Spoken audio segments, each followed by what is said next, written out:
Cyber warfare is possibly one of the scariest but most interesting things to me because it's constantly going on and it's constantly happening at a rapid pace. It's even happening right now as we speak. It's the one war that not a lot of people are involved in, even though it's happening constantly.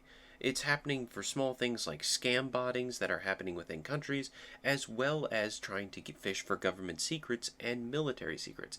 The small and major information you gain from these is detrimental to leverage for most countries.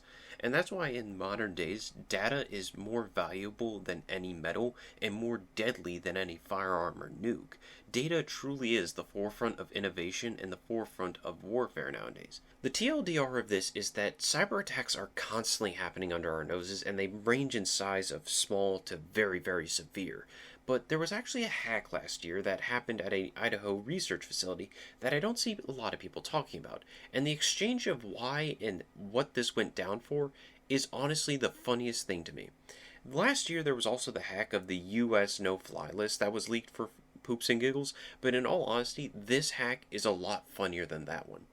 On November 29, 2023, the Idaho Research Facility, which does research in nuclear energy as well as just nuclear research as general, would find a hack in its security system. This would come from a hacker group known as SiegeSec, I hope I said that correct, but they would actually gain a lot of info from this hack. They would get employees' personal info, such as their full names, their date of births, even their social security numbers, which is very, very severe information if it got leaked, could lead to a whole lot of problems in your life.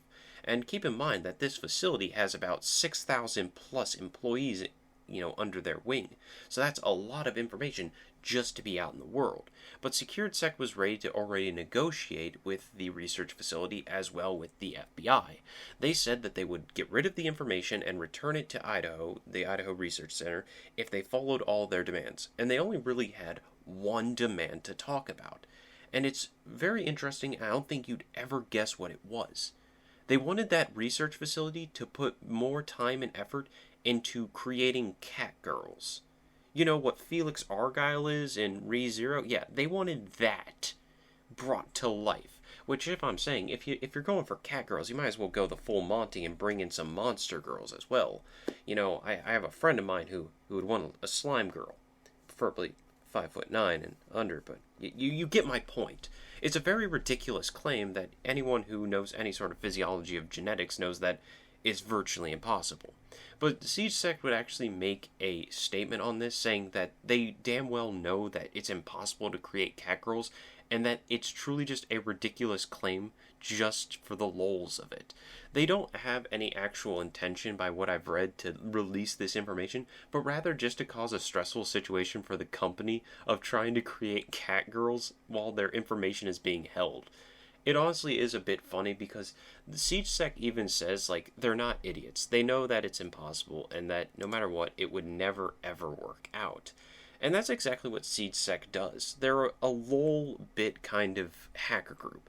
They go around and they do whatever they want because they can. That's even a statement they make. They hack whoever they want because they can, and because they find it funny with what they ask or what they find, or even leak sometimes, like the US no-fly list, which they actually say one of their people was linked to. And this is another interesting thing about them is that while they're sowing chaos and making laughs for themselves, their entire rallying cry is that gay furries will pwn the internet.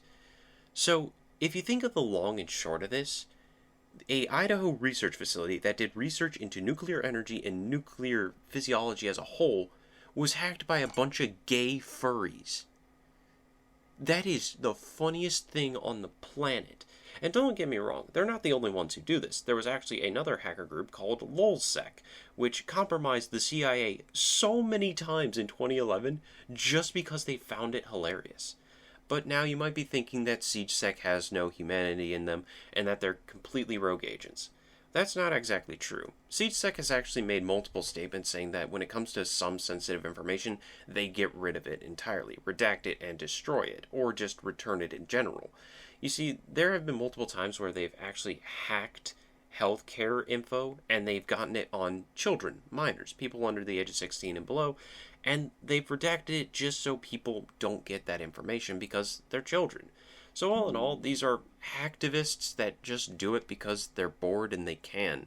And honestly, it's the funniest thing in the world to think that a nuclear research facility was held hostage while trying to make cat girls for these gay furry hackers. And honestly, that's one of the scariest things about the modern day hackers is that some of them just get so good that they honestly do it with the 4chan mindset of trolling in mind. So, ladies and gentlemen, that is how a Idaho research facility was hacked by a bunch of gay furries.